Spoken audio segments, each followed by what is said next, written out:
Buenas tardes, ¿cómo están? Qué bueno que hayan venido a esta, la penúltima sesión de este club de lectura Espectros de la Violencia. No sé si algunos de los que están acá ya habían estado en otras sesiones, si no, pues bienvenidos. Hoy estamos con Tania Ganitsky, poeta, profesora de literatura de la Universidad Javeriana, amiga, autora de los libros Cráter, Desastre Lento, La suspensión de los objetos flotantes, Rara, ¿me falta algo? Y El fuego que quería recordar, que es un ensayo que se publicó, ¿cuándo? Hace como un año. En 2022. En el 2022 y que tiene que ver con como el acto de la creación, ¿sí? Sí. Amiga, y hoy vamos a estar hablando del canto de las moscas, pero no solamente del canto de las moscas, sino que vamos a hacer un recorrido por la obra de María Mercedes Carranza. El mes pasado fue 20 años, los 20 años, estoy olvidando cuántos, los 20 años pues desde la muerte de María Mercedes.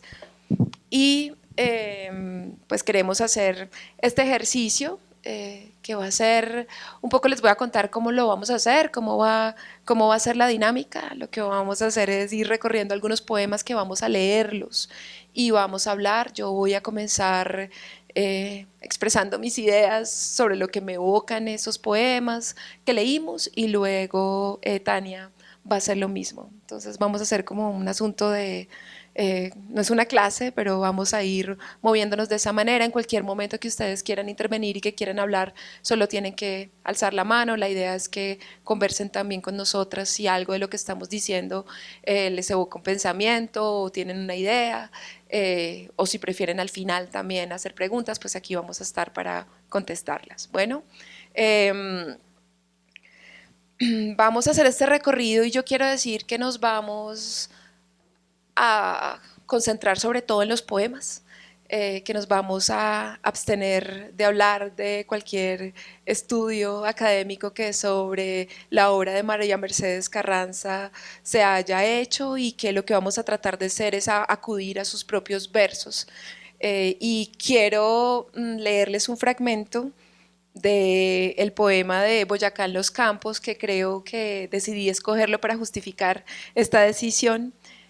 Dice este fragmento: te han llenado la boca de paja, Simón, te han vuelto estatua, medalla, estampilla y hasta billete de banco, porque no todos los ríos van a dar a la mar, algunos terminan en la academia, en los pergaminos, en los marcos dorados.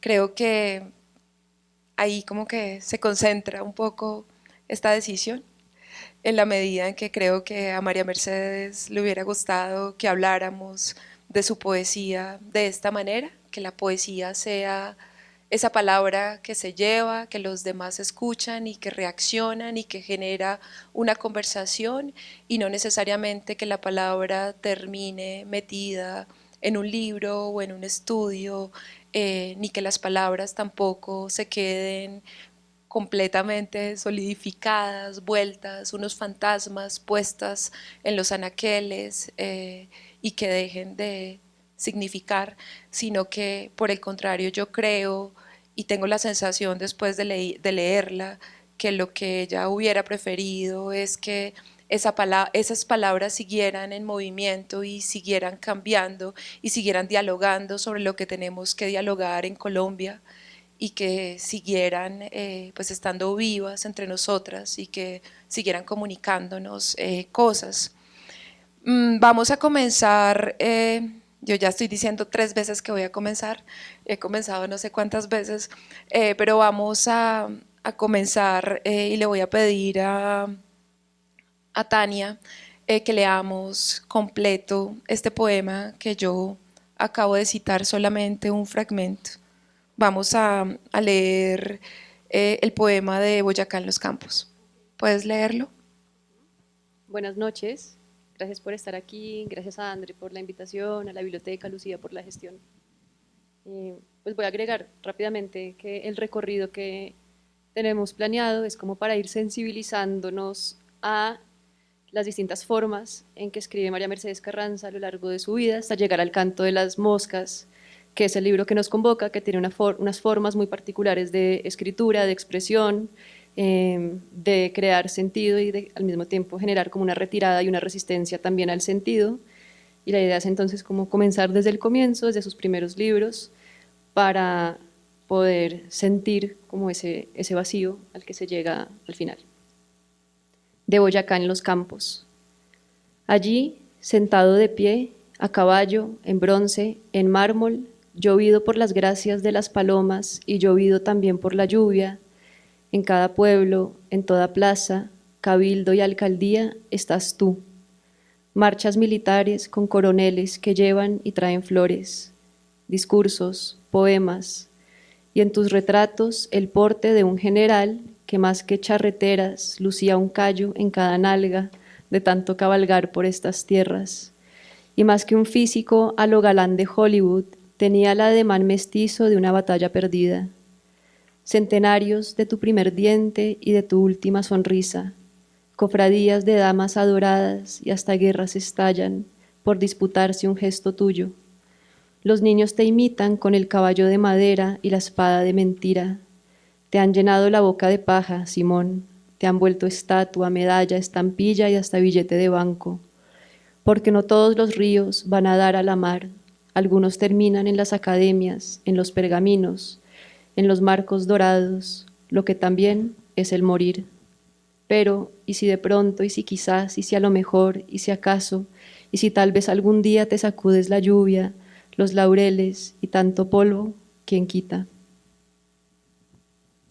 En este poema y en otros de esta colección que se llama Vainas y otros poemas y que fueron escritos entre el año 1968 y 1972, hay una preocupación, hay varias preocupaciones, pero vamos a nombrar como una de esas primeras preocupaciones y es la preocupación por aquello en que se han convertido los héroes, ¿sí? Y aquí lo que vemos y lo que se hace visible es una serie como una estatua, como este reclamo a que Simón Bolívar se ha convertido en una estatua casi que heroica, la pienso yo como un héroe. Me gusta cuando dice que el héroe de Hollywood, sí, que parece como una especie de galán de Hollywood, pero que eso no era él. Y esa preocupación por esos héroes que han perdido el sentido, por esos héroes que se han convertido en esa cosa muerta, pues se extiende por todo el libro. Entonces, hay también en uno de estos primeros poemas que se llama Con usted y con todos los demás, no se los voy a leer completo, pero aquí hay una preocupación y se las leo. Tal vez o nunca, entre las paredes de este cuarto, la pola se la barrieta, tose, lagrimea, en resumen, se asfixia. Tanta muerte por la libertad y el orden, para terminar en una patria boba, hecha entre chiste y chanza, y más que nada, por usted, ojos, oídos, nariz y garganta, detenidos en un aire de otro siglo, ¿no?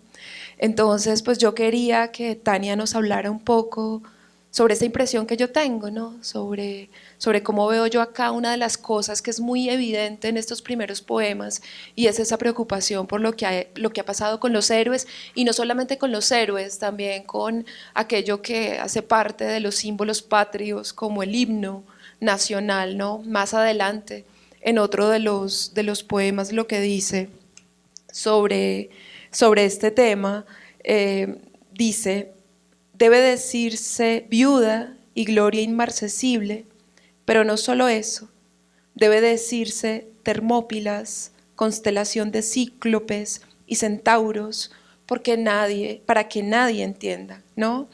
Y es al mismo tiempo lo que se han convertido los héroes, también se han convertido estos héroes en esto, porque el lenguaje con el que se habla de ellos se ha recargado, se ha vuelto críptico. Aquí nos está hablando y nos empieza a hablar también sobre una preocupación del lenguaje. Entonces yo quiero que nos hables un poco sobre eso. Vale, ahí hay un montón de cosas, ¿no? Como empezamos por el título del libro, que es Vainas, ¿cierto? Que también es el primer libro de María Mercedes Carranza y es una ruptura brutal también con una poesía que se estaba escribiendo en ese momento y que la precedía también, ¿cierto? Como que es una generación, pues la generación del nombre a la que pertenecía María Mercedes Carranza era muy conservadora, pues los piedracielistas, la generación de su papá, que era Eduardo Carranza, también era reconservadora, entonces que ella de repente llegara con ese poemario Vainas, ¿no? Que decíamos con Andrea ahorita, es como echarle vainas a unas formas de ser, de estar y de pensar, y también a unas formas de crear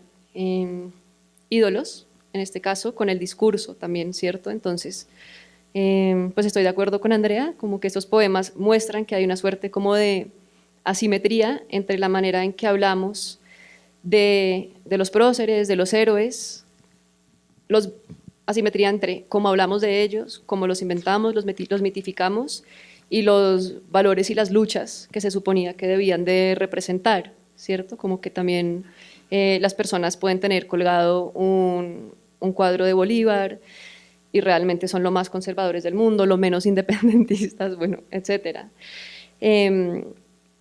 Y también está entonces como una crítica, pues como a la hipocresía de enaltecer, de volver monumento a todas estas figuras y al mismo tiempo también está cuestionando constantemente el lenguaje en que hacemos eso, ¿no? Que yo creo que como poeta su búsqueda también es por la relación entre la forma y todo lo que la representación finalmente como que construye pues en una colectividad, ¿cierto? De lectoras, como de destinatarios y destinatarias de unos discursos, tanto literarios como políticos, ¿cierto? Que luego vamos a ver que se están entrecruzando a lo largo de su obra.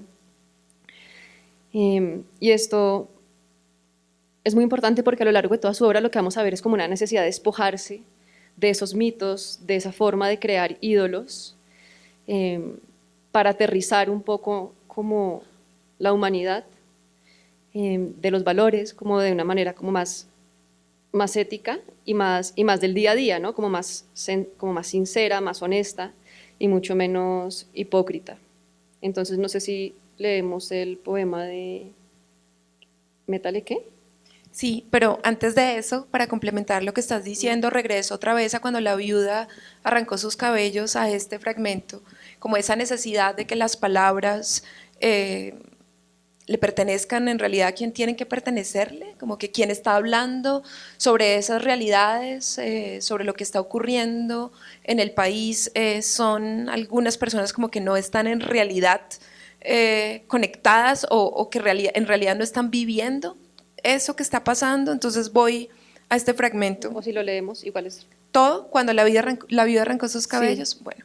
Porque también ahorita que Sí. Andrea había leído una parte, ¿no? Como constelación de cíclopes y centauros, ¿no? Como que empezamos a hablar Sí. de un lenguaje mítico, Sí. Del que se va a alejar. Creo que todo el poema es importante, sobre todo al final, que es re chistoso. Bueno, dale, si quieres lo leo. Dale. Cuando la viuda arrancó sus cabellos, viene con un epígrafe. Todos los que se abstuvieron votaron por mí. Gabriel Antonio Goyeneche, presidente de la República de Colombia. Debe decirse viuda y gloria inmarcesible. El colgar los cabellos de un árbol da el tono de desespero bíblico, indispensable para llorar en coro. Si se añade espadas cual centellas, puede pensarse en raudo, en fulgurante. Y si se dice esclavos, habrá quien crea que después de cantarlo todos seremos libres. Pero no solo eso, debe decir Termópilas, constelación de cíclopes y centauros, para que nadie entienda, y trompas victoriosas y pérfida salud. Todo ello nimbado de lauros y de sangre y de expansivo empuje, y además muy brillante por estar bajo el palio de un sol de libertad. Y detrás de todo eso, lo que vemos a diario, que se debe cantar en un himno distinto a este, hecho para damas que toman chocolate y para caballeros que juegan golf los martes y se comen los mocos. ¿Sí? Y aquí es esta lineecita, todo esto para llegar a esta lineecita que era la que quiero, que está aquí en la mitad. Y detrás de todo eso, lo que vemos a diario, que se debe cantar en un himno distinto a este, ¿no?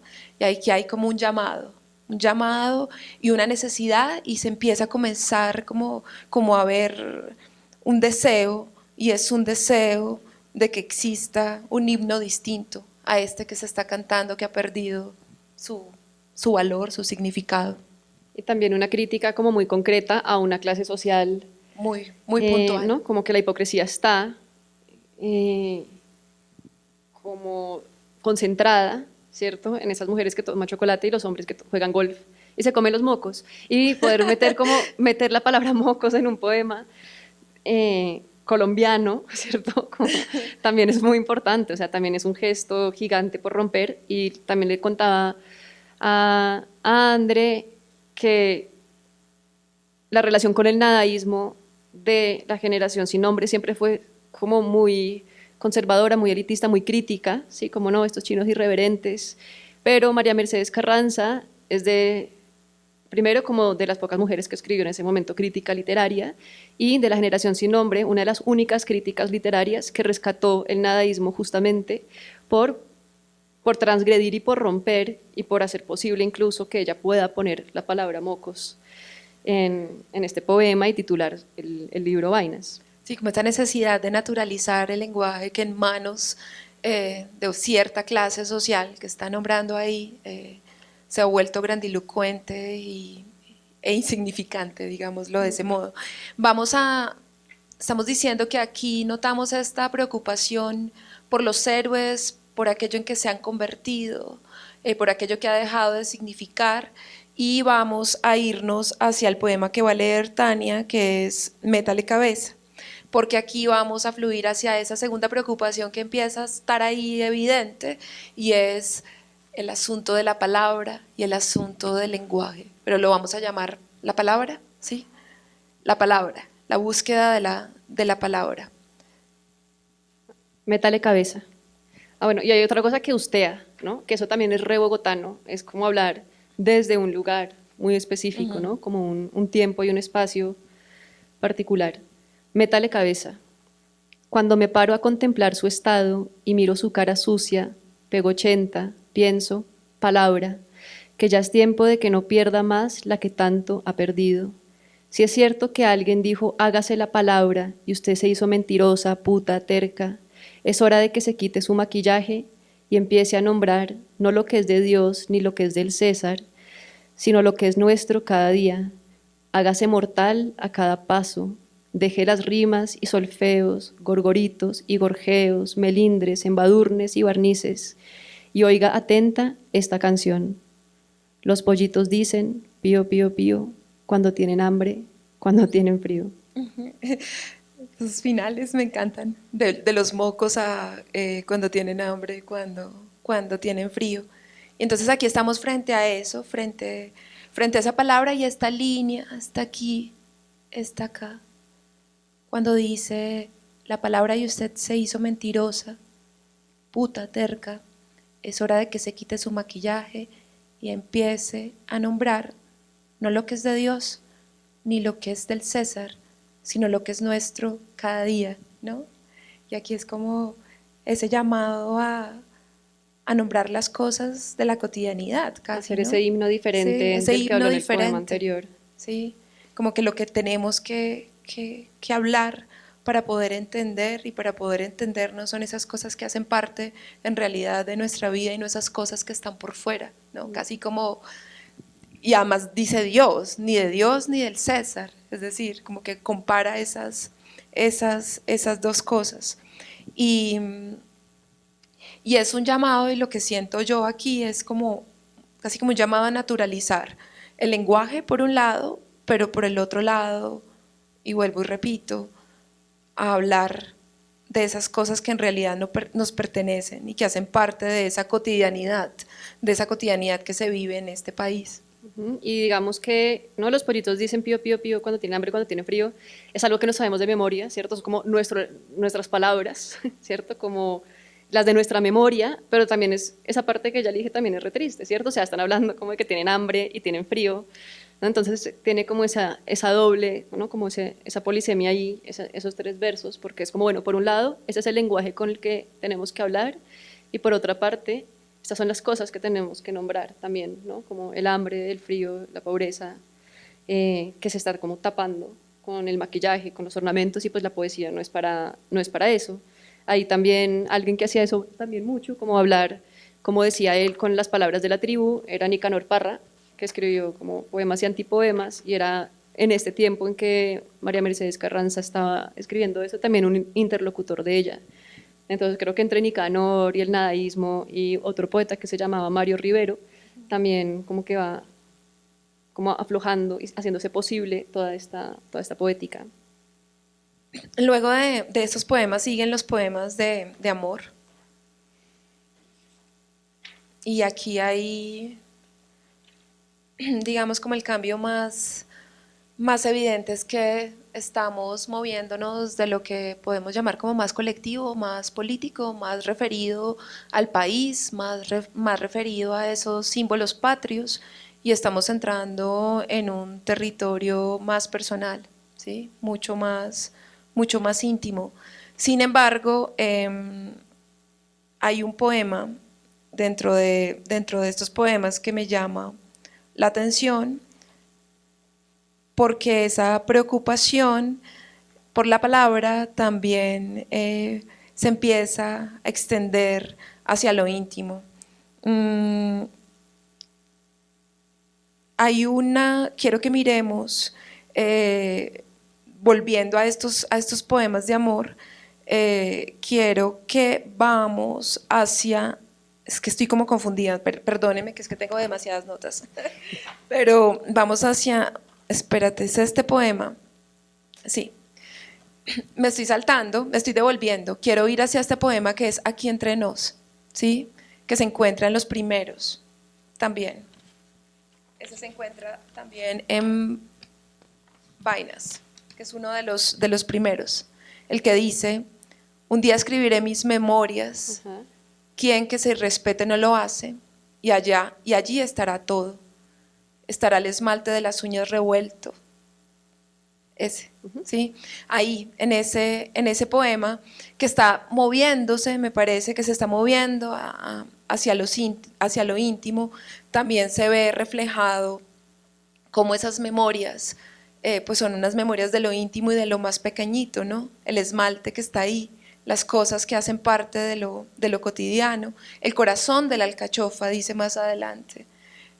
Cualquiera llegando al corazón, recordaré un almuerzo, cualquiera, llegando al corazón de una alcachofa, hoja por hoja, y de resto llenaré las páginas que me falten con esa memoria que me espera entre cirios, muchas flores y descanse en paz, ¿no? Entonces hay como también esa preocupación de la palabra y esa necesidad de que esa palabra también se refiere a esas cosas cotidianas, se comienza a trasladar también a lo íntimo, a las cosas del día a día. No sé, cuéntanos un poquito tú.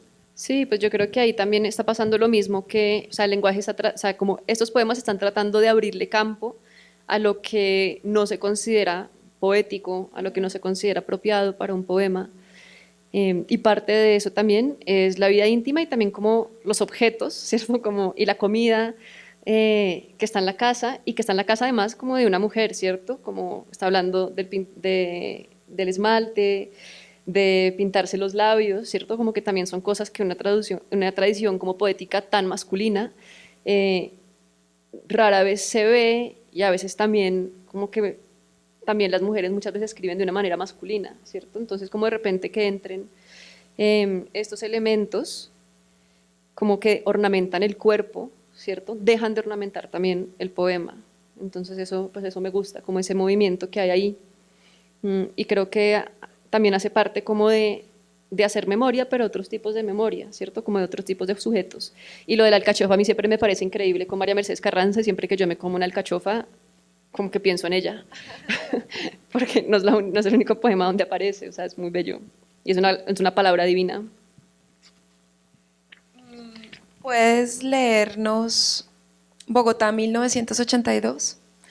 Que aquí lo que pasa en este poema es que lo que siento es que finalmente pasan a estar juntas las cosas que hacen parte de lo íntimo, ¿sí? Como de lo más personal, como de lo más cotidiano, pero al mismo tiempo se está hablando de lo que es más colectivo, de la ciudad, del sentimiento como de la ciudad, es como hay como un desplazamiento, pero una unión al mismo tiempo de esas dos cosas, de lo íntimo y de la ciudad, se ve en la ciudad. Entonces léenos Bogotá 1982. Listo. Bogotá, 1982. Nadie mira a nadie de frente. De norte a sur la desconfianza, el recelo entre sonrisas y cuidadas cortesías. Turbios el aire y el miedo en todos los zaguanes y ascensores, en las camas.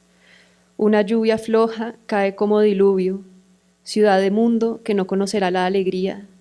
Olores blandos que recuerdos parecen tras tantos años que en el aire están. Ciudad a medio hacer, siempre a punto de parecerse a algo, como una muchacha que comienza a menstruar, precaria, sin belleza alguna. Patios decimonónicos con geranios, donde ancianas señoras todavía sirven chocolate. Patios de inquilinato, en los que habitan calcinados la mugre y el dolor. En las calles empinadas y siempre crepusculares, luz opaca como filtrada por cementinas láminas de alabastro, ocurren escenas tan familiares como la muerte y el amor. Estas calles son el laberinto que he de andar y desandar todos los pasos que al fin serán mi vida. Grises las paredes, los árboles y de los habitantes el aire de la frente a los pies. A lo lejos el verde existe, un verde metálico y sereno, un verde patinir de laguna o río, y tras los cerros tal vez puede verse el sol. La ciudad que amo se parece demasiado a mi vida, nos unen el cansancio y el tedio de la convivencia, pero también la costumbre irreemplazable y el viento. Bueno, ahí hay resto una mezcla, ¿no? Como entre, bueno, ya hay un sujeto poético que es algo que no va a estar en el canto de las moscas, ¿no? Como hay una persona que está hablando, ¿cierto? Y esa persona que habla en este poema es una persona que es bogotana, que puede o no ser María Mercedes Carranza, pero que es como una transeúnte por esta ciudad y siente y vibra con ella, ¿no? Creo que ahí está a donde iba André con el poema anterior, que es cómo va entrando y pues cómo se van fundiendo pues las barreras entre lo interior y lo exterior en su poesía. Ahora que lo estabas leyendo, tengo la sensación de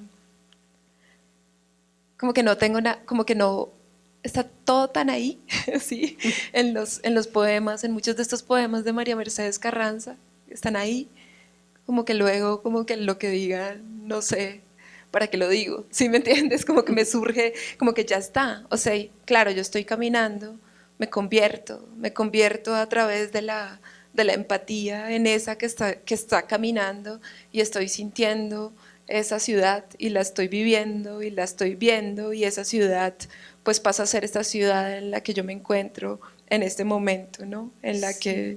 En la que esta ciudad se parece demasiado a mi propia vida y que nos unen el cansancio y el tedio de la convivencia, pero también la costumbre irreemplazable y el viento, ¿no?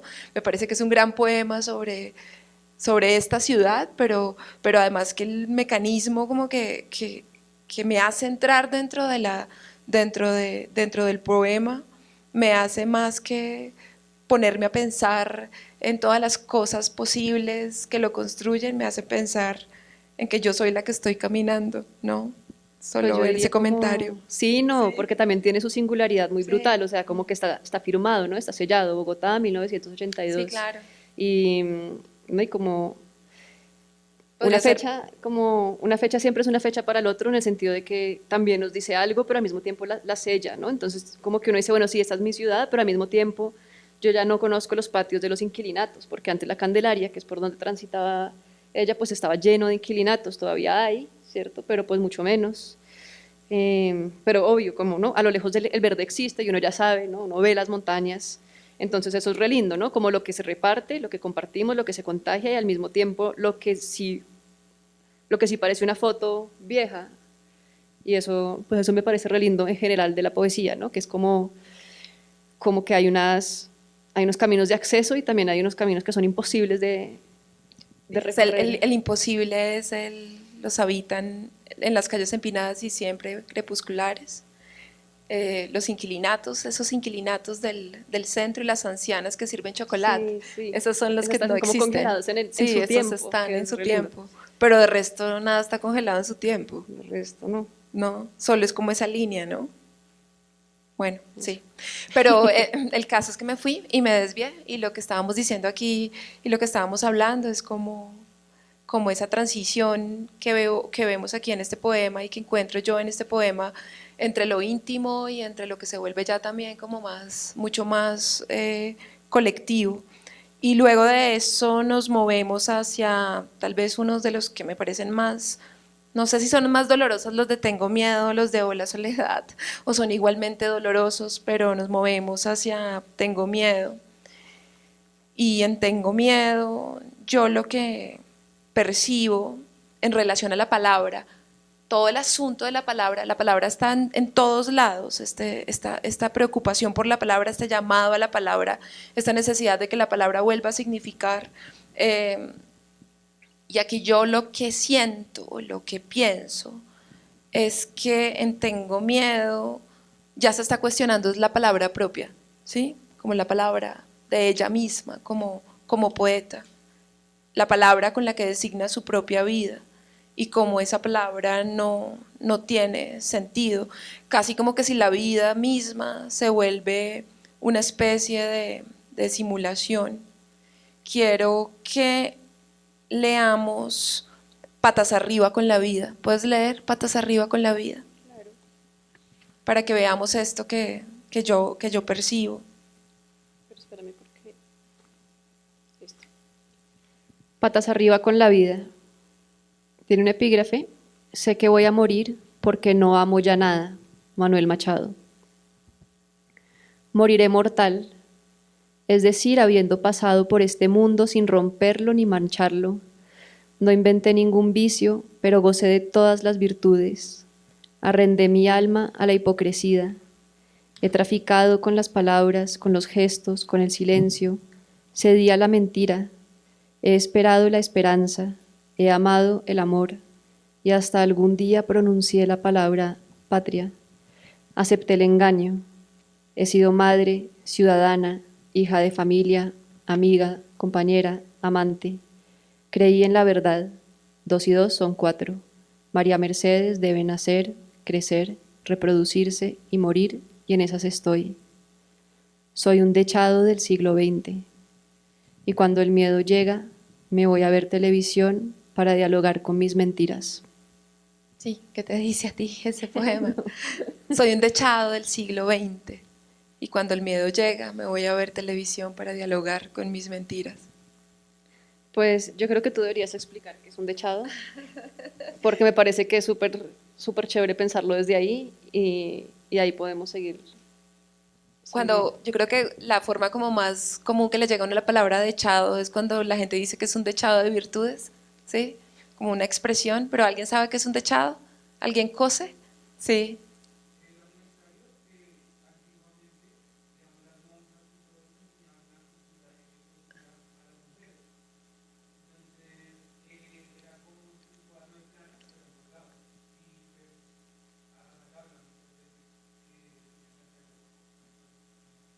Exacto. Entonces el hecho de que diga que es un dechado del siglo XXI es una cosa muy impresionante, ¿no?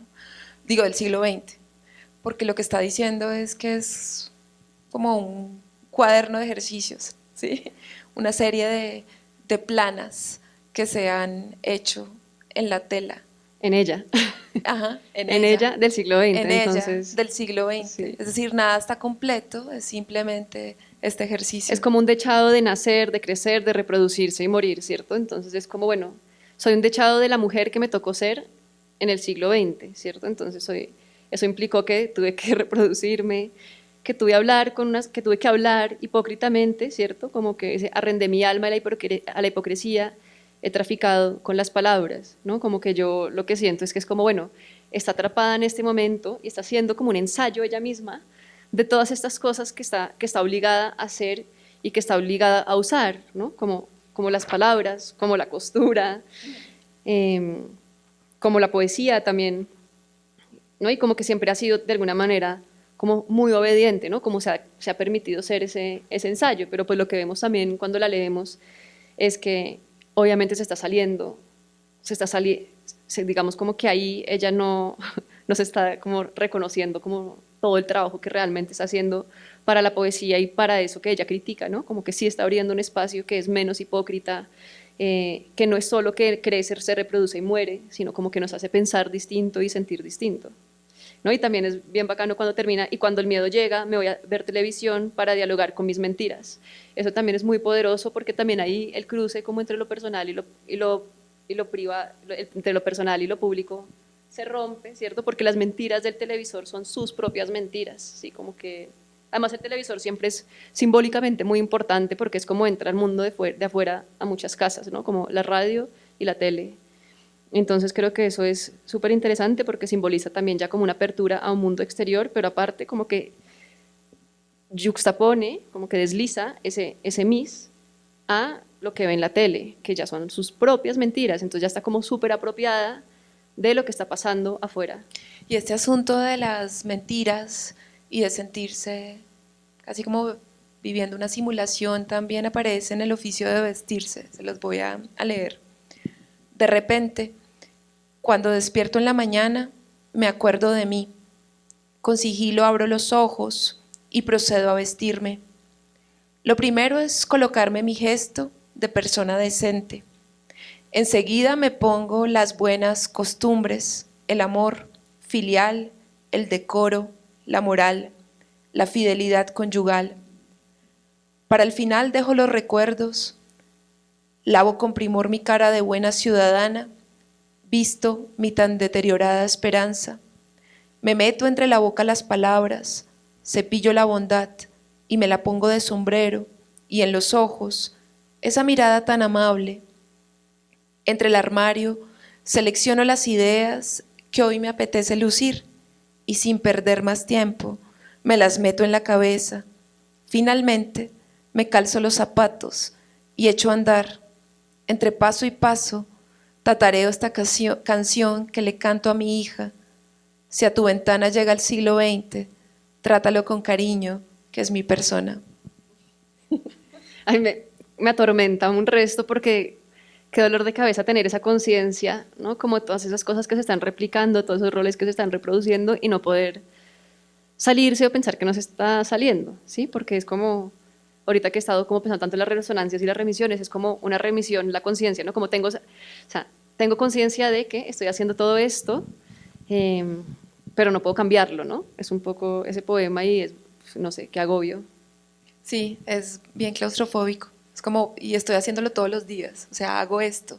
Me tengo que levantar y vestirme esto, ponerme esto, y ser así, y actuar de esta manera, y continuar y seguir viviendo, ¿no? Es muy duro, pero también aquí, en este poema, pues volvemos a la idea del siglo XX, ¿no? Ese siglo XX parece ser una cosa muy terrible Traumática. para ella, ¿sí? Sí, pues para el planeta. Sí, para el planeta, sí. Y luego vamos a movernos hacia O la soledad. Muévete hacia O la soledad. Este O la soledad, entre el año 1985 y 1987. Y yo lo que le dije a Tania cuando estábamos hablando ahora fuera antes de entrar aquí a esta charla, es que yo lo que comenzaba a ver aquí era como una especie de ejercicio de desprendimiento de ese yo que la atormentaba tanto, casi como un deseo de liberarse de su propio cuerpo, pero liberarse también de esas formas y de esas palabras. ¿Y tú qué fue lo que me dijiste respecto a esto? Yo te dije que hay como una nota al lector al Así. comienzo, donde ella habla un poco como de una persona ficticia, ¿no? Como que desarrolla para poder escribir estos poemas. Entonces, bueno, le dice al lector, usted va a ser mi amigo, casi íntimo, casi. Y después dice, sin embargo, debo aclarar que, así como para poder ver los objetos que me rodean, necesito del cristal de las gafas, Esta comunicación con usted se ha hecho a través de una persona que en determinado momento me sirvió para ver el mundo. Una risa, todas las risas, un cuerpo, todos los cuerpos. Y bueno, pues es algo muy misterioso, uno no puede decir como sí, definitivamente está aludiendo a una persona ficticia, ¿no? Como un yo poético imaginado que le permite acercarse de una manera distinta al mundo que le rodea, o si realmente está, no sé, este libro creo que está dedicado a Darío Jaramillo, eh, y entonces pues uno podría decir, bueno, también está basado en las conversaciones con él, ¿no? Pero pensando en lo que sucede, pensando en esa conversación con André, yo pienso que, ¿no? que esa persona es una persona ficticia, una voz poética que se desarrolla poema tras poema para poder entrar en contacto con el mundo de una manera que se libera de ser ese dechado del siglo XX que tiene que hacer y ponerse toda esa ropa todos los días.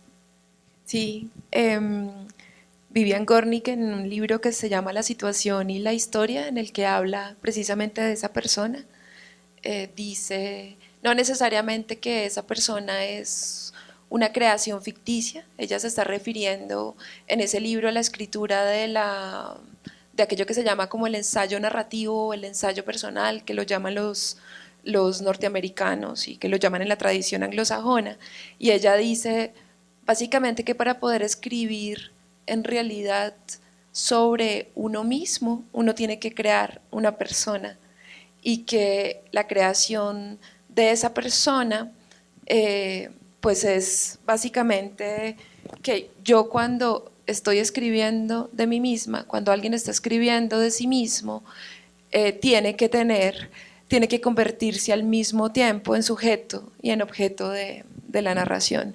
Es decir, yo me imagino una María Mercedes, que es la que está dentro de la historia, y otra María Mercedes que se está mirando por fuera de la historia, como que no necesariamente la pienso como una creación, pero eso es un ejercicio de desprendimiento, ¿no? Porque para poder uno hablar de lo que tiene adentro, a veces cuando uno está inmerso, pues se vuelve monologante, ¿sí? Totalmente monologante.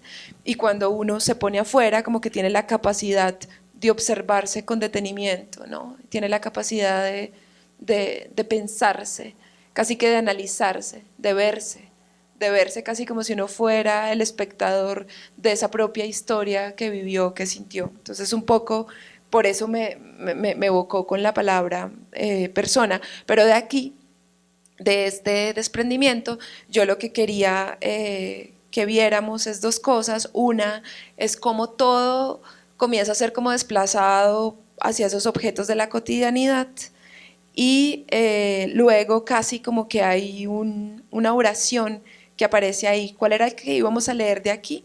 Íbamos a leer dos, ¿verdad? La patria y oración, que esos nos van a llevar ya de una forma más directa hacia el canto de las moscas. Entonces, ¿cuál quieres leer primero? La patria. Y yo leo después oración, ¿vale? Y una detrás de otra lo leemos y hablamos de esos dos Listo. juntos. La patria.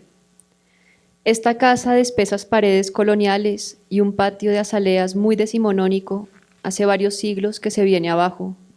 Como si nada, las personas van y vienen por las habitaciones en ruina, hacen el amor, bailan, escriben cartas. A menudo silban balas, o es tal vez el viento que silba a través del techo desfondado. En esta casa los vivos duermen con los muertos, imitan sus costumbres, repiten sus gestos y cuando cantan, cantan sus fracasos. Todo es ruina en esta casa. Están en ruina el abrazo y la música, el destino, cada mañana, la risa son ruina, las lágrimas, el silencio, los sueños. Las ventanas muestran paisajes destruidos, carne y ceniza se confunden en las caras. En las bocas las palabras se revuelven con miedo. En esta casa todos estamos enterrados vivos. ¿Quieres decir algo sobre ese poema? Vamos a oración de una vez.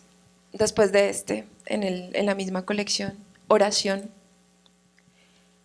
No más amaneceres ni costumbres, no más luz, no más oficios, no más instantes, solo tierra, tierra en los ojos, entre la boca y los oídos, tierra sobre los pechos aplastados, tierra entre el vientre seco, tierra apretada a la espalda, a lo largo de las piernas entreabiertas, tierra, tierra entre las manos ahí dejadas, tierra y olvido.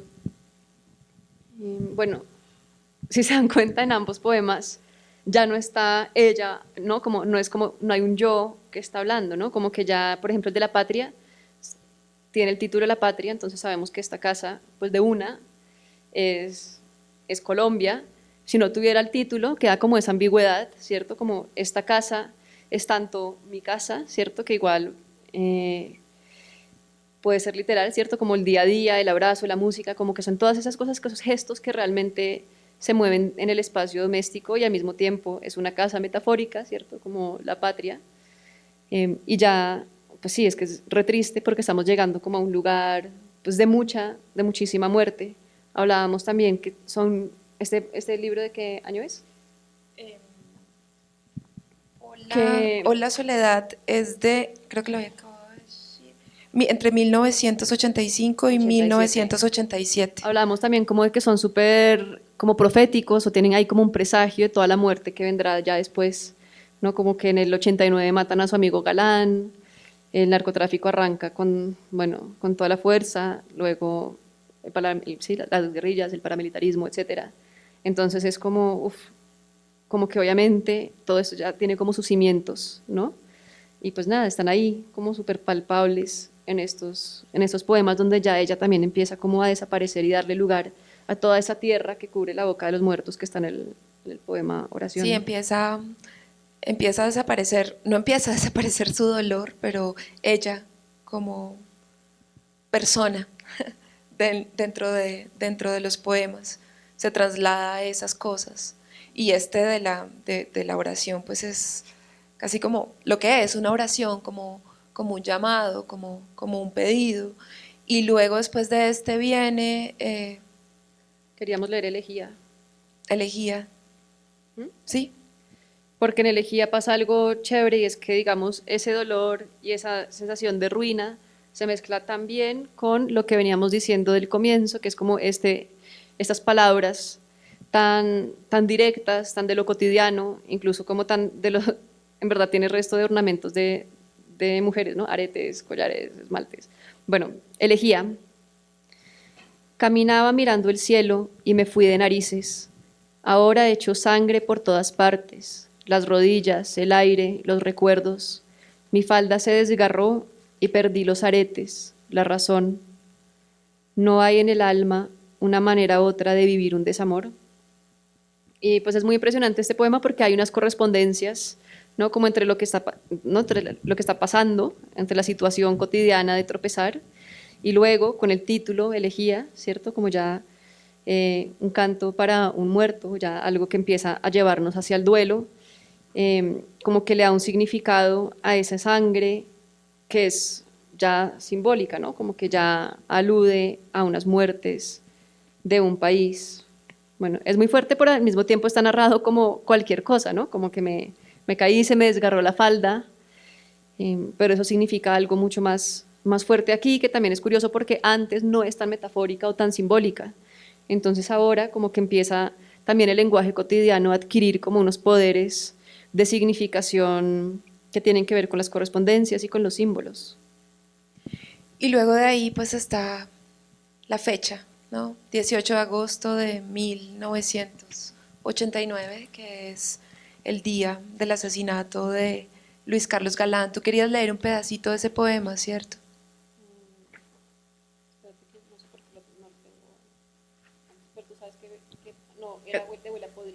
Ah, el de Huela Podrido. Bueno.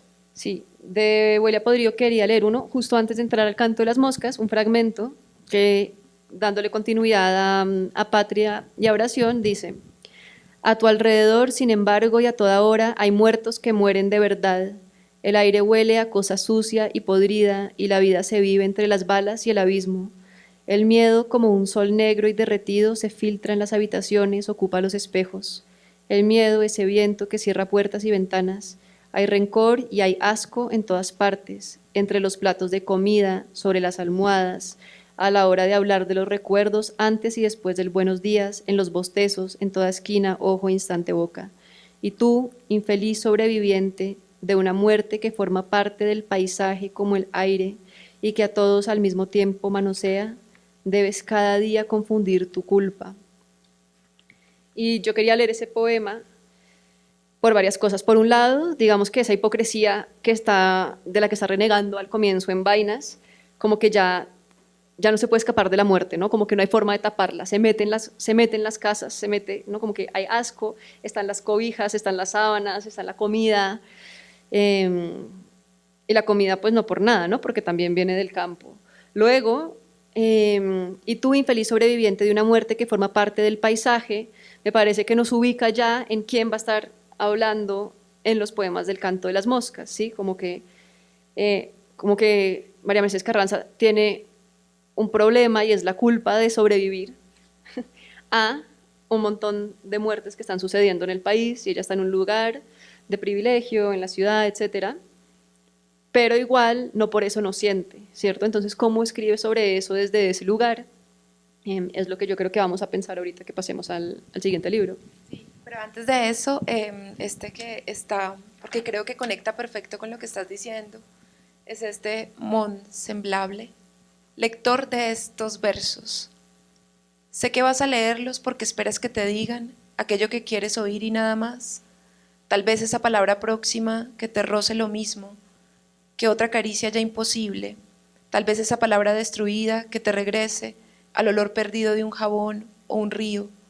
Tal vez esa palabra irrevocable que te ponga ante los ojos una cara que ahora es ceniza.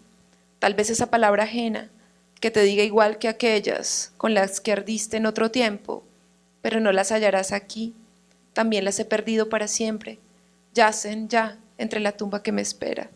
Hay un poema pues muy famoso de Baudelaire donde le dice al lector que es un hipócrita, ¿no? Como mi semejante, mi hipócrita lector. Entonces creo que eso tiene que ver con eso, ¿no? Como ella... Pero es esto aquí que me parece impresionante y es, pero no las hallarás aquí, está hablando de las palabras que ya no va a hallar, también las he perdido para siempre, yacen entre la tumba que me espera, ¿no? Y ahí siento que ahí este asunto está como designando una pérdida de las palabras y luego llegamos al canto de las moscas. Y está buscando una alianza con el lector, ¿no? Como Sí. que ya no es como hipocresía, que es como lo que se hacía Baudelaire, sino como que es más rescatar la semejanza. Listo. Que es un libro de 1997-98, ¿no? Como que no... Y vamos entonces al canto de las moscas y tú tenías unos que habías seleccionado y que querías leernos. ¿Quieres que los lea de corrido? Yo creo, los podemos leer de corrido, me parece, sí. Listo. Si son solo como 5, son poemas muy cortos y todos los poemas del Canto de las Moscas están numerados por cantos, entonces canto 1, canto 2, canto 3 hasta el 24. Y los títulos son lugares donde hubo masacres, pues ¿entre qué año y qué año, André? Entre 1997 y 1998 hay un registro son 23 cantos, son... Las masacres son como desde entre el año, aquí como aparecen en el libro, son entre 1997 y 1998. Yo hice el ejercicio de buscar dónde habían ocurrido todas estas masacres y se vuelve un poco confuso porque estos poemas fueron publicados entre esos años, pero resulta que en muchos de estos lugares, después de haber escrito estos poemas, fueron cometidas otras masacres. Es decir, fueron lugares donde se cometieron más de una masacre, más de un crimen, entonces se vuelve pues para mí es una especie de... Yo siento aquí como que el lenguaje que se despojó casi que de todo el lenguaje y es lo que estaba diciendo y por eso quería mirar esa línea que les mostré ahí al final. Yo lo que siento con estos poemas es que se vuelven tan mínimos, tan pequeñitos, que se despojan de lo simbólico que tú habías notado en los anteriores, que se despojan de ese yo, que se despojan de lo humano, incluso lo único que quedan son fantasmas, la naturaleza, el viento, los elementos, el río, el sol, la tierra, queda solamente ese espacio físico, queda como, es casi como una especie de llamado a silencio, también los percibo de ese modo, son como unos pequeños obituarios, yo casi como que los podría poner en una serie de tumbas, como pequeñas tumbas, ¿sí? En un campo, vi de esa manera. Y pues una de las cosas que más me llama la atención es que sí desaparece todo lo vivo, claramente, porque pues son obituarios, son cantos a los muertos, son como un ejercicio de duelo, ¿no? Los percibo. Y yo le decía, y estábamos en discusión con Tania sobre eso, y yo le estaba diciendo, es que lo logró. Logró Pero si quieres los leo para que sepas de qué hablamos. logró lo del lenguaje, pero léelos y luego seguimos hablando. Entonces, canto 3, tamborales, a Mario Rivero. Bajo el ciseo sedoso del platanal, alguien sueña que vivió. Canto 4, Dabeiba. El río es dulce a quien Dabeiba y lleva rosas rojas esparcidas en las aguas. No son rosas, es la sangre que toma otros caminos. Canto 5, Encimadas. Bajo la tierra de Encimadas, el terror fulgura aún en los ojos florecidos sobre la tierra de Encimadas.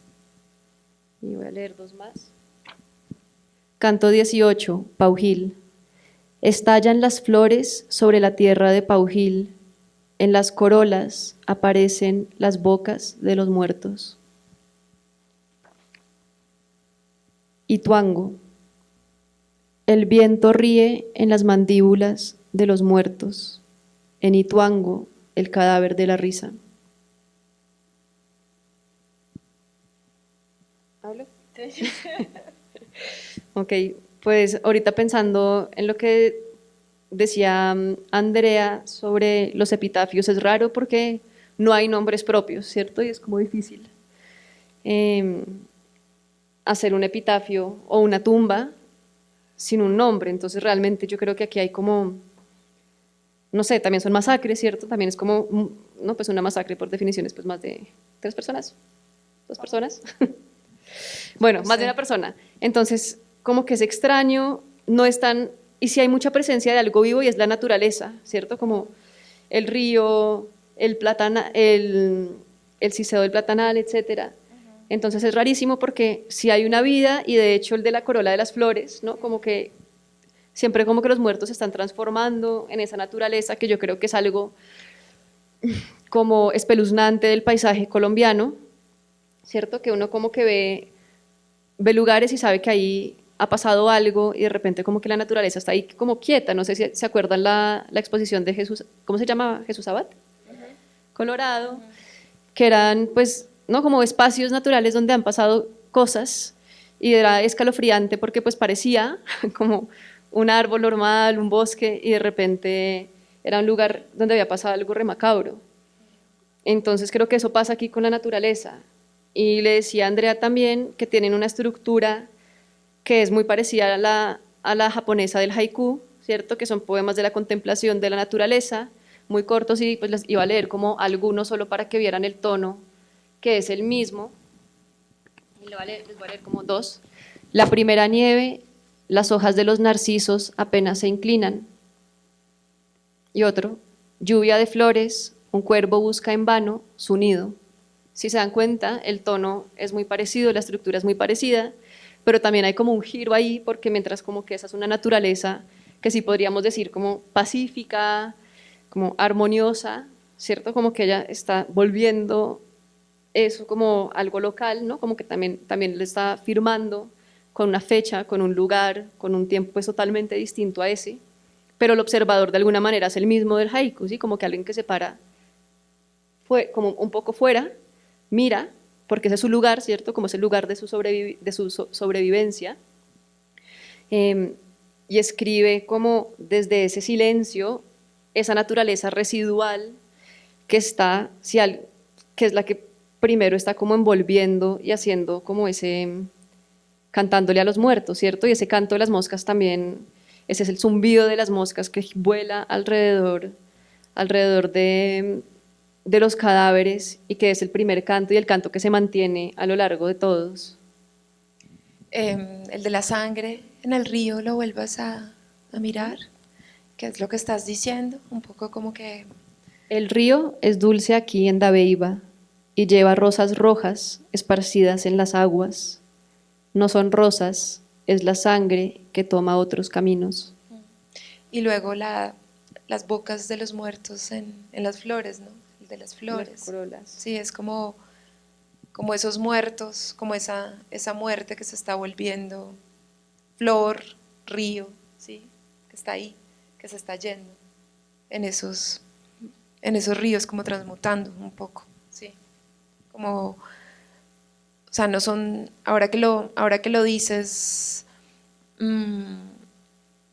no los veo pese a lo tristes y dolorosos y desesperanzadores, ya no los estoy viendo tan desesperanzadores, ¿Por qué?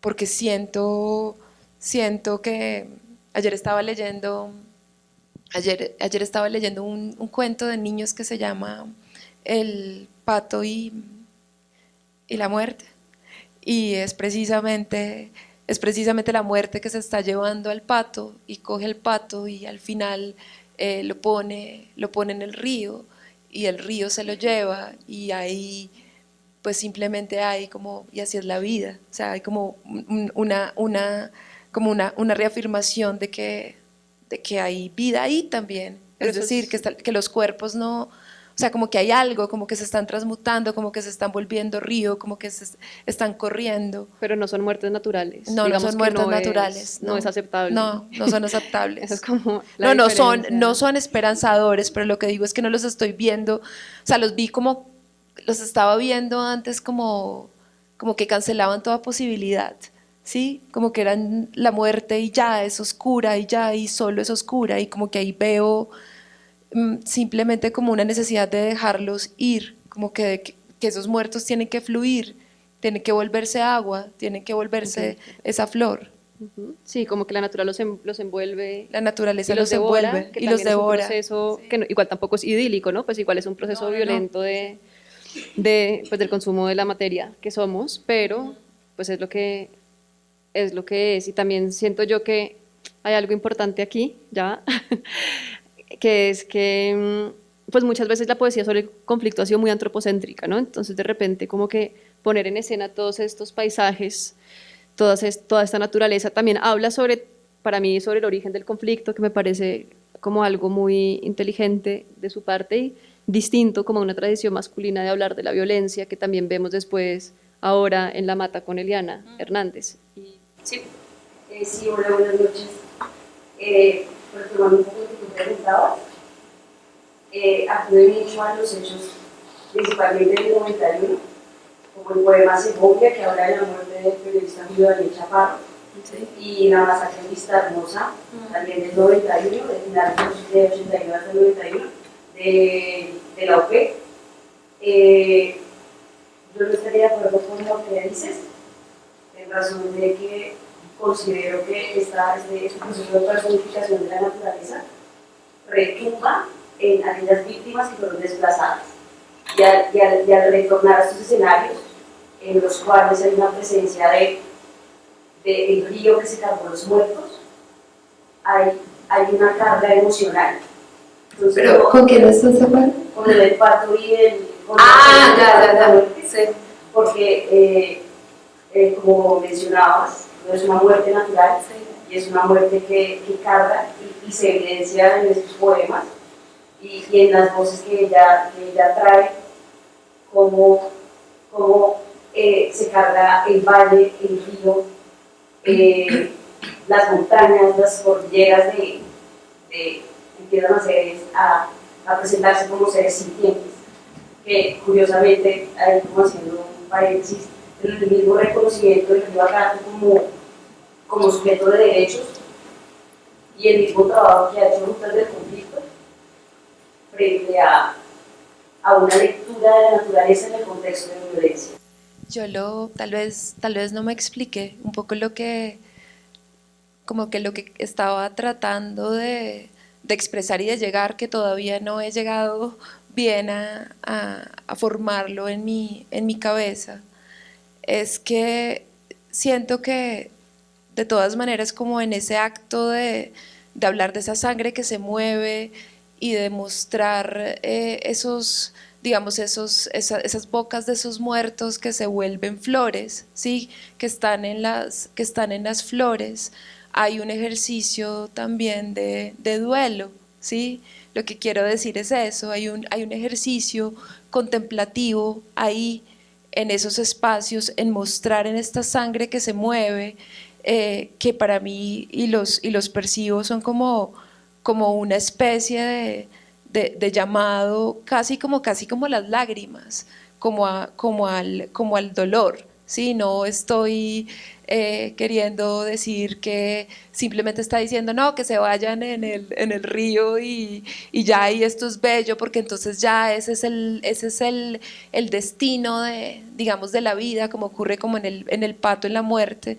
No estoy diciendo eso, sino que lo que siento es que ahí en esas imágenes yo lo que percibo es precisamente como ese momento que hay en el dolor, ¿cierto? Cuando ocurre un asesinato, cuando se pierde algo, cuando hay muchísimo dolor, que es ese momento en el que se contempla eso que está ocurriendo y que se contempla eso viéndolo como está finalmente como transmutando en esa también, en esa naturaleza. Lo siento así, lo sentí así. No que no haya denuncia, no que sea un ejercicio, no sea un ejercicio de denuncia para mostrar puntualmente algo que ocurrió históricamente, sino que también en el acto lo siento como eso, como el ejercicio de duelo, de contemplar la muerte, de mirar la muerte a los ojos como una necesidad casi, pues una necesidad humana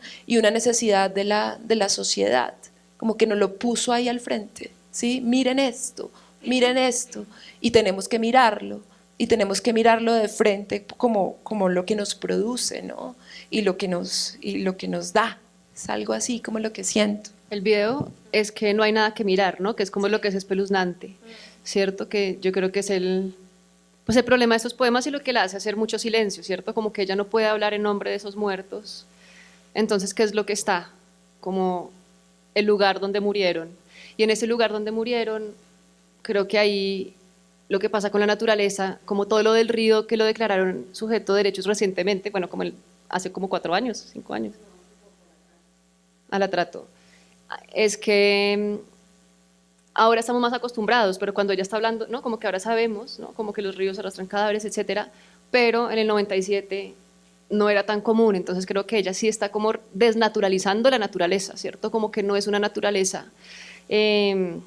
como todos los cuerpos vuelven ahí, sí, los está carcomiendo, pero lo que también nos está mostrando es, ahora cuando veas una flor, ¿no? Como en esos lugares, bien puede haber crecido y se ve a partir de, ¿no? Como la descomposición de un cadáver, entonces es más como, ¿no? Como a ver, la próxima vez que nades en un río, pregúntate, ¿no? Como si algo va a aparecer. Entonces creo que sí es un proceso de desnaturalizar la naturaleza y por eso traía a colación esta exposición de fotos, porque la sensación que a mí me dio eso fue re espeluznante, ¿sí? Como aquí hay un montón de cosas que uno no está viendo y eso está embrujado. Y creo que hacia eso va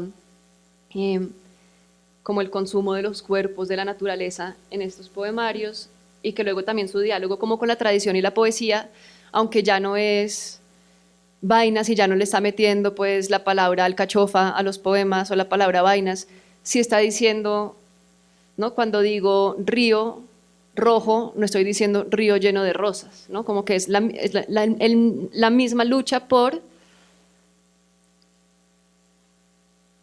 porque la naturaleza en la poesía de repente ya no sea simbólica, sino que nos hable y nos extrañe como sobre esa realidad que compartimos. ¿También querías decir algo? Mira que me parece interesante pensar el título y la figura de la mosca perdón si me alejo mucho del tema, porque finalmente siento que hay una especie de atestiguamiento de la naturaleza. Entonces, por eso tal vez no ve, entre comillas, no ve la voz de ella, sino que está escuchando otro canto, que sería ese mirar de las moscas, pero que también es un mirar del que la misma mosca se sirve, porque finalmente la mosca cumple una función, no sé si llamarla biológica, a la hora de rondar los cuerpos o los escenarios naturales en los que está. Entonces, yo tengo más bien una pregunta y es, ¿qué lugar le damos a la mosca en estos casos? Porque pues, yo me lo puedo responder, pero siento que hay algo preponderante allí con este. Pues yo creo que no podemos pensar la mosca sin el canto. O sea, como que eso es algo que yo me he preguntado y es como, bueno, ¿por qué se llaman cantos? ¿Cierto? Que es como una forma tan clásica, ¿no? Como de la poesía que está casi como irónicamente en contraposición con esos poemas y con toda esta muerte, ¿cierto? Pero entonces también los cantos que marcan como las épicas aluden también a una forma de poesía que es oral y que es colectiva y que se cuenta una y otra vez, ¿cierto? Entonces yo creo que no podemos pensar en las moscas en separación del canto de las moscas y que alude a un canto de muerte, a un canto colectivo también, que ojalá se repitiera, ¿cierto? Como en la conciencia de las personas para que dejara de repetirse la muerte, pero yo creo que alude a eso, ¿no? Como el canto de las moscas es un canto colectivo alrededor de la muerte. ¿Tú? Yo lo leo y sigo preguntándome también. ¿Este lo leímos? No, creo que No, Necoclí. Quizás el próximo instante, de noche, tarde o mañana, en Necoclí, se oirá nada más el canto de las moscas. Yo, yo como lo leo, porque es que dice el próximo instante, ¿sí?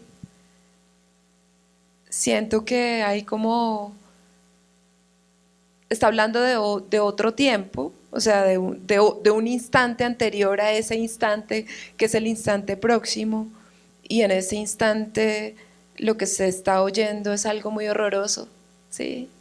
Es algo muy terrible y muy violento, y por eso dice el próximo instante se oirá nada más el canto de las moscas. Es como un deseo de que el horror termine. Así es como lo leo. Eso es lo que percibo. Yo pienso también que, que el zumbido es importante, ¿no? Que es como el canto de las moscas y el zumbido se resiste al significado, ¿cierto? Digamos que no es, no al sentido, pero sí al significado. O sea, las palabras tienen significados, pero el zumbido no puede crear sentido. Silencio. Y creo que el silencio, sí, pero y ruido también, ¿no? Como que zumba, como que un silencio que suena, ¿no? Como que el silencio nunca es callado. Entonces creo que ese silencio también tiene que ver con ese duelo y ese zumbar constante. Alguien Igual tenía las levantada moscas la siempre mano. se relacionan con los muertos, ¿no? Es decir, siempre hay moscas Sí. cuando algo está muerto, cuando algo se está dañando, ¿no? Entonces es bien impresionante, no sé. ¿Hay alguien tiene la... ¿Alguien más? Sí. Es que cuando el compañero habló, como que me quedó una pregunta también a la figura de la mosca. ¿A qué se refiere? Por lo menos yo lo trato de interpretar de alguna otra manera, que la mosca vendría siendo como la conciencia y la culpa que cargamos con la muerte. Porque para mí la mosca también lo que tú decías como el zumbido, para mí la mosca es ese zumbido que no lo deja uno tranquilo por la culpa de saber que ha hecho quizás algo malo, ¿sí? Que ha cometido algún error. Y ese zumbido es ese canto de la conciencia por la culpa de saber que pues hay muerte en el cuerpo en el que estamos. Y para mí la mosca vendría representando como sí, como la conciencia de la muerte misma, ¿sí? Sí, ese es eso. eso lo puedo leer de también. ella como sobreviviente. Atrás tuyo hay otra pregunta. Como lo que quiere es que oigan el canto de las moscas. Retomando lo que habías dicho de Jesús Abad Colorado, también siento como que parecen fragmentos todos los cantos, así como la obra de Jesús Abad Colorado, que van mostrando como un poco cada una de las masacres, así como él va mostrando como una foto en donde, por ejemplo, esa foto donde hay unas balas y un espejo, y va contando como toda la masacre ahí, también como aquí en los cantos de Carranza, uno va viendo cómo se va armando como todo el mapa de cada una de las masacres que fueron sucediendo. Y también como el último, a mí me parece que el último de los cantos del de Suacha termina como recogiendo esa idea de no saber qué pasa, qué sucede ahí. ¿Lo leo? Sí. Suacha. Un pájaro negro husmea las sobras de la vida. Puede ser Dios o el asesino. Da lo mismo ya. Tú tenías dijiste, no sé, Como la idea de que recoge toda esa idea de la masacre, como ya no se sabe quién es el asesino de todo eso que viene ocurriendo en cada uno de los cantos. Es como una buena manera de finalizar. y sí, es muy fuerte también, porque siento yo que va hacia el comienzo del libro y lo que hablábamos también de los héroes y del poder y de la hipocresía, ¿cierto? Como que, sí, pues, como quien dio la orden también en ese sentido.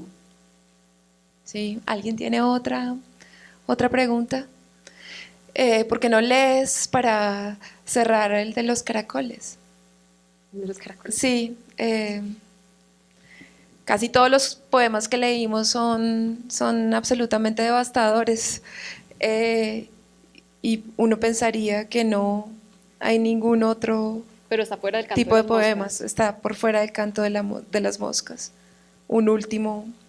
Otro poema, otros dos últimos poemas. Yo te leo uno de acá, de los finales, y tú lee uno de los caracoles, y con esos dos salimos de las moscas. O con la cita de María Mercedes Carranza. Y con la cita de María Mercedes Carranza. Dale, Bueno, empiezo con eso, ¿cierto? dale, empieza con eso. Quería leerles una cita que ella escribió en la revista de la Casa Silva, que fundó ella ya como espacio cultural,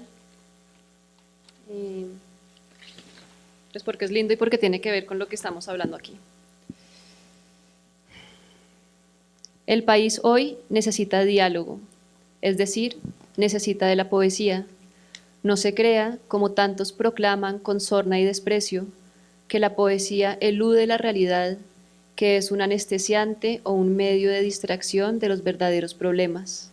Nada de eso. La poesía, en un discurso diferente al discurso político, toca los problemas esenciales del hombre.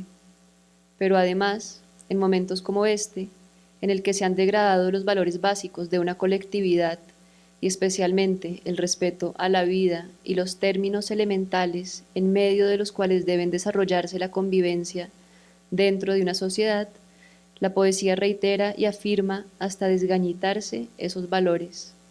Otra razón para usar y abusar de ella. Okay.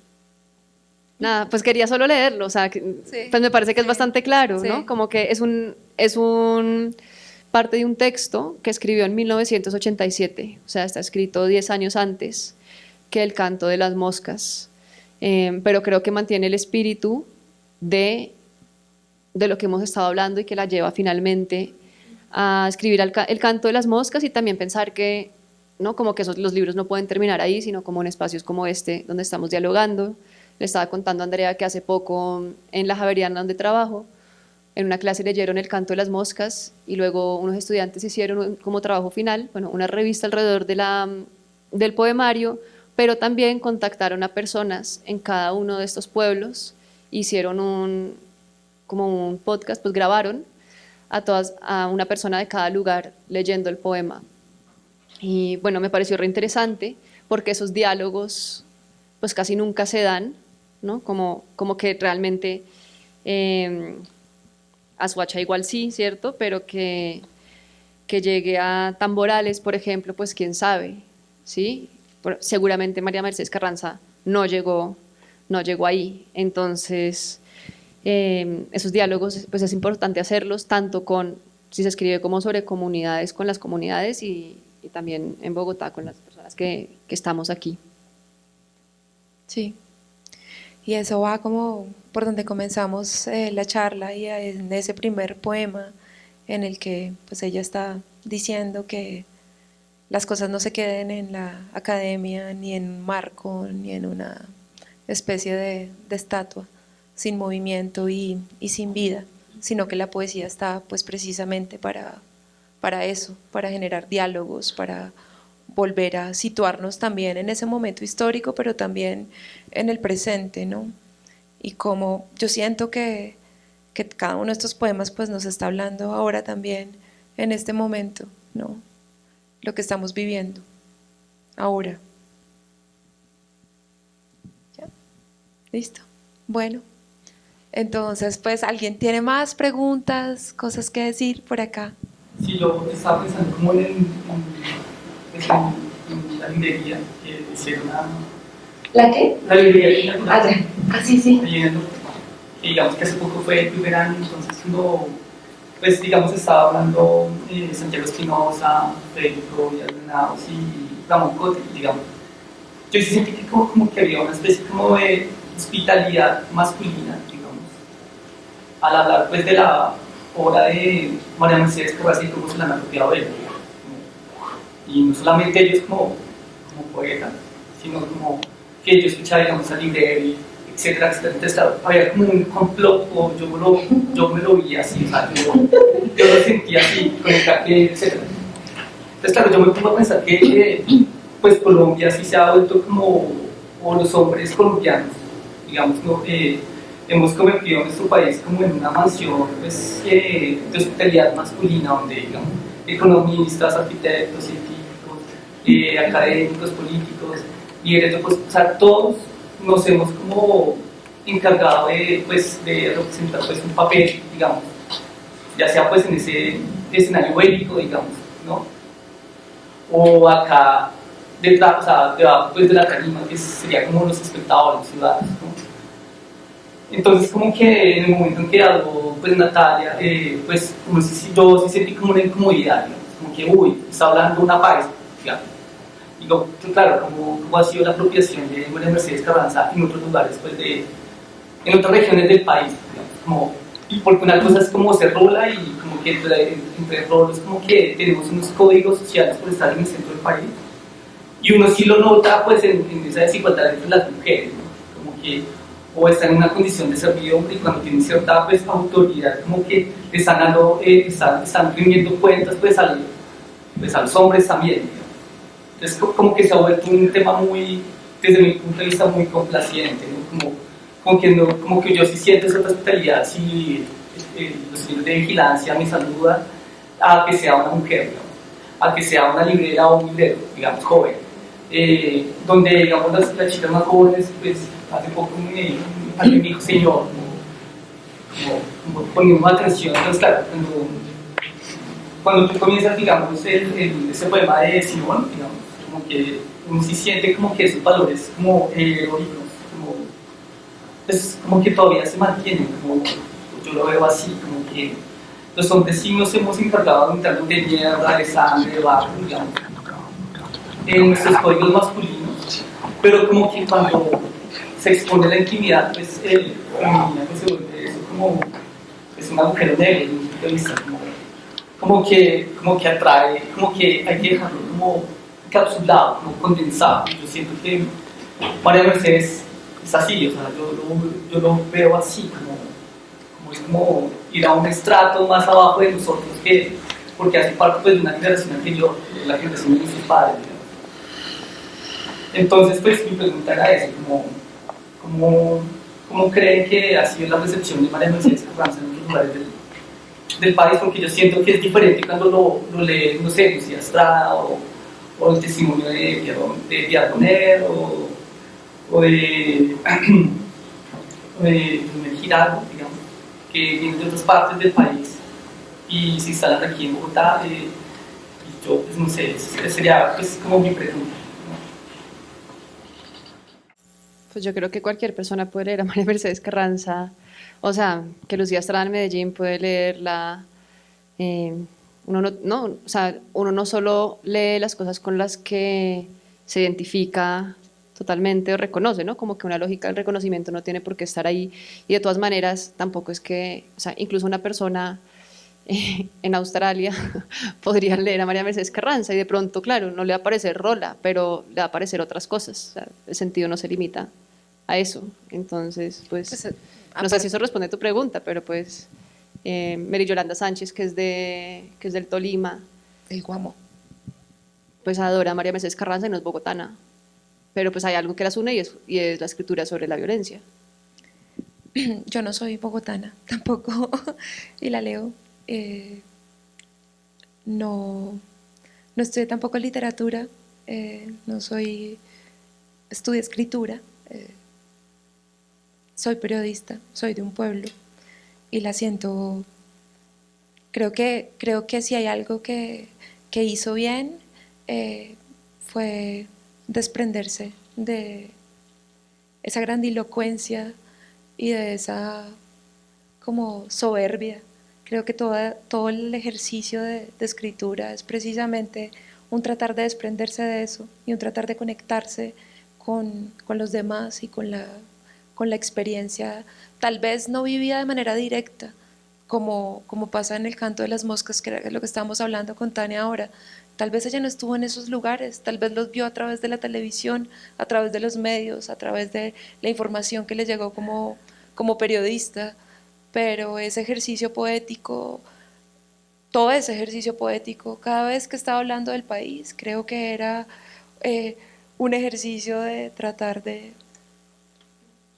salirse de ese círculo de poder y de ese círculo de privilegio y de tratar de ir más allá y de tratar de entender ese país, ¿sí? Del que hacía parte. Creo que sentía un peso muy grande de pertenecer al grupo social al que pertenecía, ¿no? Y a la ciudad a la que pertenecía y al mundo al que pertenecía. Y por eso ese poema que se vestía de esa manera y se ponía todo lo que tenía que ponerse y fingía un poco, ¿no? Bueno, creo que nos sobrepasamos. ¿Cuántas horas llevamos acá? Muchas. Quiero agradecerle mucho por estar acá a Tania y a todos los que vinieron y pues nada, espero que vengan a la última sesión que es dentro de un mes y vamos a hablar de dentro de 20 días, el 24, sí, y vamos a hablar de Estaba la pájara pintada, de Alba Lucía Ángel. Bueno, muchas gracias. Gracias.